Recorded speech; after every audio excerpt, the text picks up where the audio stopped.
मुझे आज एक मैया ने पूछा, महाराज जी हम लोग तो भक्त बन गए, बालकों को भक्त बनाने के लिए क्या करना चाहिए? अगर ये मन में इच्छा हो, अभिलाषा हो कि हमारी जो संतान है वो भी भगवत भक्त हो।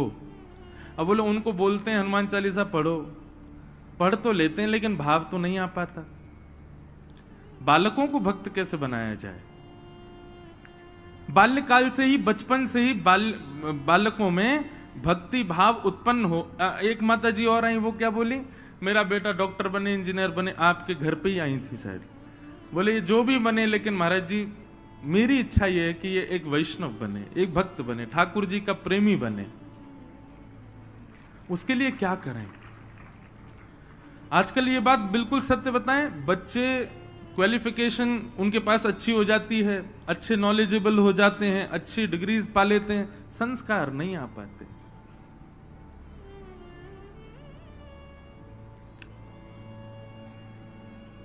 ठाकुर जी का भक्त यदि चाहते हैं कि बालक बने तो सबसे पहले अपना भक्त बनाओ उनको। जब तक आप अपना भक्त नहीं बनाएंगे वो ठाकुर जी के भक्त नहीं बन सकते।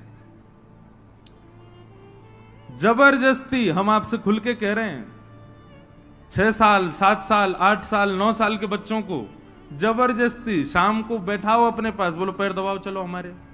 सबसे पहले मातृ पितृ भक्त बने वो, तभी ठाकुर जी का भक्त बन पाएगा, नहीं तो नहीं बन सकता। ये हम गारंटेड कह रहे हैं आपसे। यदि मातृ पितृ भक्त नहीं है तो ठाकुर जी का होकर के भी ठाकुर जी उसको कभी दृष्टि से देख नहीं सकते। सबसे पहले आप अपना भक्त बनाओ। और भाई सीधी बात है कि ठाकुर जी अपनी चरण सेवा तब देते हैं, पहले वो चेक करते हैं कि भाई तुझको सेवा करनी आती है कि नहीं। कहीं किसी को जॉब लेनी हो तो उससे पूछा जाता है तुमने पहले कहीं करी है कि नहीं। ऐसे ही ठाकुर जी सीधे अपने चरण नहीं देते, पहले देखते हैं। हाँ, गुरुजनों की सेवा की है, माता पिता की सेवा की है, परिवारी जनों की सेवा की है, तब ठाकुर जी को लगता हाँ सेवा इसके पास है तो ये हमारी भी कर सकता है। सबसे पहले बालकों को अपना भक्त बनाओ। माता पिता का अधिकार है चढ़ करके कहें हमारी सेवा करो। उनको बचपन से जबरदस्ती मंदिर में मत बैठाओ। वो जबरदस्ती से की गई भक्ति तामसी और हो जाती है, उससे उनका और ज्यादा मन उखड़ जाता है। पर हां, आपकी जबरदस्ती भी करेंगे, थोड़ा तो प्रेम है ना आपके प्रति, क्योंकि माता पिता हो। अपना वैष्णव भक्त बनाओ पहले। जब आपके भक्त बन जाएंगे तो ठाकुर जी के नाव भी बने तो भी उनका कल्याण हो जाएगा। आपके भक्त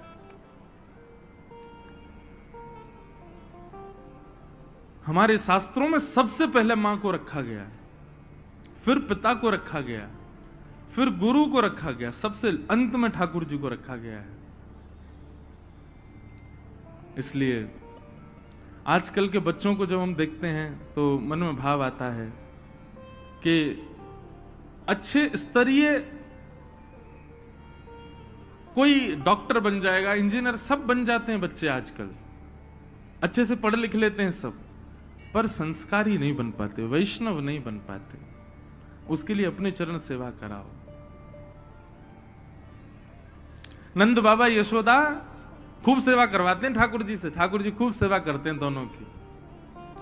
सेवा करके एक कथा प्रसंग ऐसा आता है कि यशोदा मैया की सेवा करते हैं लाल जी, और सेवा करके फिर ठाकुर जी नंद बाबा की सेवा करते हैं, फिर सोने जाते हैं यशोदा मैया के पास।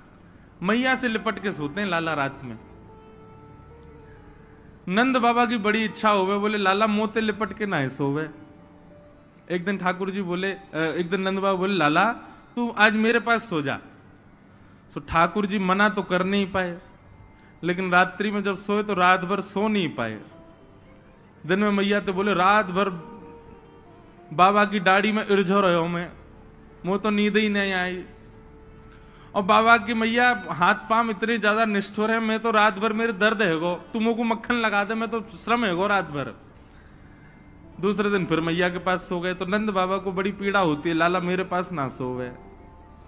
तो ठाकुर जी ने मन में विचार किया कि कहा करूं बाबा को सुख कैसे मिलेगा, दोनों को सुख देना है, क्योंकि इन दोनों को सुख देवे ही तो मैं आया हूं। तो ठाकुर जी पता है क्या करते हैं, रात्रि में सोते समय अपने वस्त्र उतार देते हैं और छोटे से गोपाल जी और नंद बाबा की इतनी बड़ी बड़ी बगलबंदी उनको पहन लेते हैं। उसको बोलते हैं गगदल। सर्दियों के जब श्रृंगार होते हैं ठाकुर जी को तो गगदल धराई जाती है, वो नंद बाबा की होती हैं। उसमें ठाकुर जी के हाथ भी लटक जाते हैं, नीचे तक ऐसी लटकी रहती हैं। तो रात में नंद बाबा के वस्त्रों को पहन करके ठाकुर जी सोते हैं, इस भाव से कि मैं बाबा के गले लग के सो रहा हूं। क्यों? बोले पास जाऊंगा तो दाढ़ी चुभेगी, बाबा के निष्ठुर हाथन तो मुंह को दर्द है जाएगा। तो वस्त्र नंद बाबा के पहनते हैं और लिपट के यशोदा मैया से सोते हैं, दोनों को सुख प्रदान करते हैं। क्योंकि बंधुओं यही उद्देश्य है, मातृ पितृ भक्त बने हम, तब ठाकुर जी हमको स्वीकार करेंगे। जो मातृ पितृ भक्त नहीं है ठाकुर जी उसको स्वीकार नहीं कर सकते। इसलिए आजकल के बालकों को आप उनको जबरदस्ती आप उनको गायत्री, मैं कई घरों में जाता हूं, बच्चे गायत्री मंत्र सुनाते हैं, गायत्री नहीं सिखानी चाहिए। अभी उनको याद कराओ लेकिन बुलवाना नहीं चाहिए। गायत्री के बड़े नियम है। ये नासिक में आप जिन जिन लोगों ने नासिक वाली कथा सुनी, ये हमारी जो वेशभूषा थी वहां पर बिना सिले हुए वस्त्र पहनना, नखों का छेदन नहीं करना आदि, ये सब भी नहीं करना, मौन रहना, त्रिकाल गंगा जी स्नान करना, ये इतने नियम किसके लिए थे? केवल और केवल गायत्री का जप करता था मैं, इसलिए इतने नियमों में रहना पड़ता है गायत्री पढ़ने वाले को, नहीं तो गायत्री उल्टी हो जाती है। गायत्री भैया सामान्य नहीं है, संपूर्ण गायत्री का ही विस्तार है श्रीमद् भागवत। उसको ऐसे ही बोल देते हैं हम लोग, नहीं बोलना चाहिए। बच्चों को आप स्तुतियां आदि ये सब बाद में याद करा देना, सबसे पहले उनको सेवा सिखाओ, अपनी सेवा सिखाओ। सबसे पहले सेवा आनी चाहिए। तो विश्वास भक्ति की पहली धारा। दूसरी संबंध, ठाकुर जी से कोई भी एक संबंध रखो। और तीसरा समर्पण। सूरदास जी महाराज कहते हैं, साधन और नाहिया कली में, जासो होत निवेरा, सूर कहाँ कहे दुविध आधरा, सूर कहाँ कहे दुविध आधरा, बिना मोल को चेरो, भरोसो दृढ़ इन चरणन केरो। दुविध आधरो, सूरदास जी कहते हैं मेरी तो दोनों आंखें ही नहीं है। सूर कहां कहे दुविध आंधरो, बिना मोल को चेरो।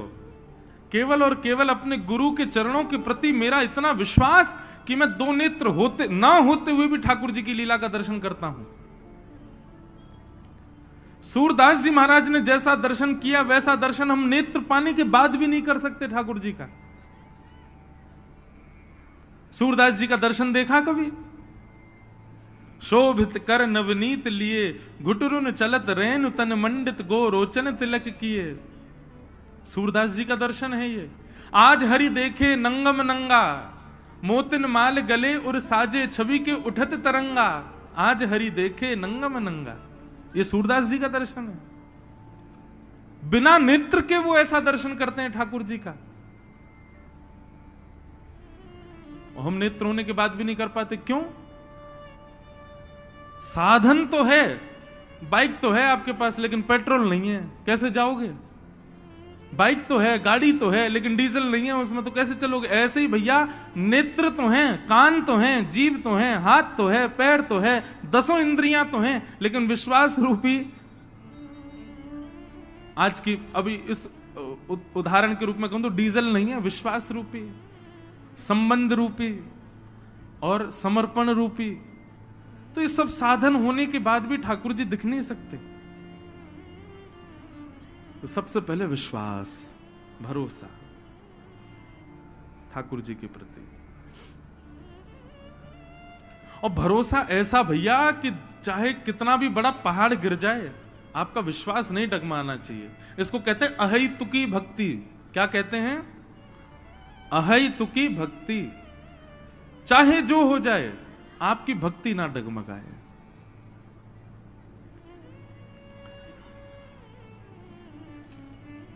तो श्री गिरधर लाल जी की कृपा से ये कथा अब अपने विश्राम की ओर बढ़ रही है। आज छठवां दिवस और कल कथा का विश्राम दिवस है।